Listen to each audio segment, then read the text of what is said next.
One of the main speakers from last night was Parliamentary Secretary of Disabilities, Mr. Bill Shorten. Mr. Shorten gave us a clue about what he's taking away from the Games this week.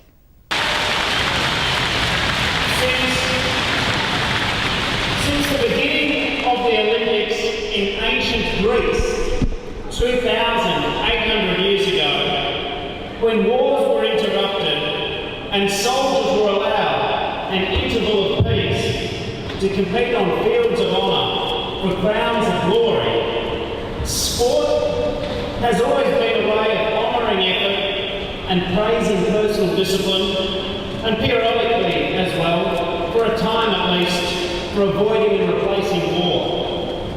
In the modern times, sport cannot stop war, but the modern Olympics have become an accepted way for disadvantaged minorities, the American children of slaves, the Australian stolen generation, the African tribespeople who were colonised, to lift themselves out of poverty into wealth and renown, and indeed, on the sporting field, a temporary equality.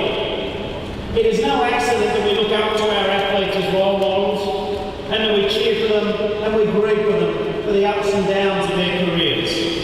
Australia loves its sporting heroes in the same way that other countries exalt their artists or their famous generals.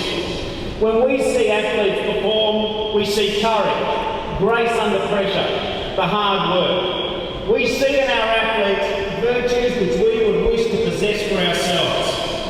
And I know, and you know, especially the families here, how hard the athletes of the Special Olympics train, how much they've had to do to be here today.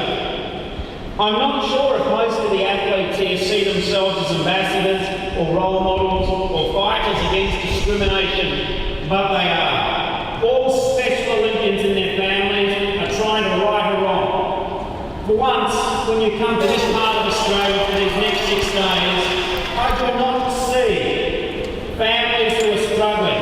I see parents who are proud of their children.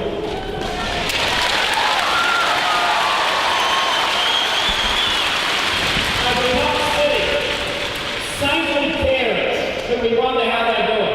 I see parents and siblings and friends who are DNA hardwired to encourage their family members. I do not see, when I see these athletes walking the parade, I do not see people with autism. I do not see people with Down syndrome.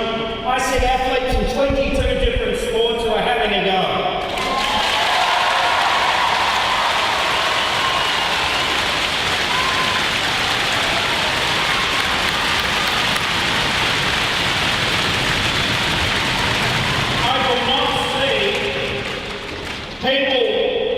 Defined by an impairment. I see instead loving love, complex individuals with hundreds of attributes, not the least of which is that they are remarkable athletes, and we will all see that in Australia for the next 6 days in Adelaide.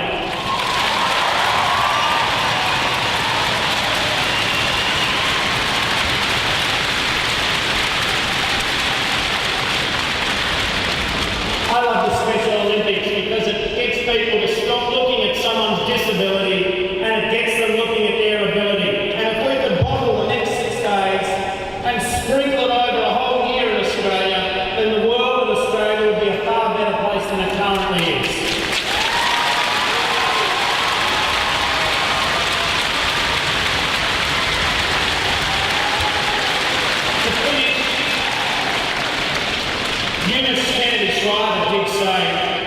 To the Special Olympians that you are stars and the world is watching you.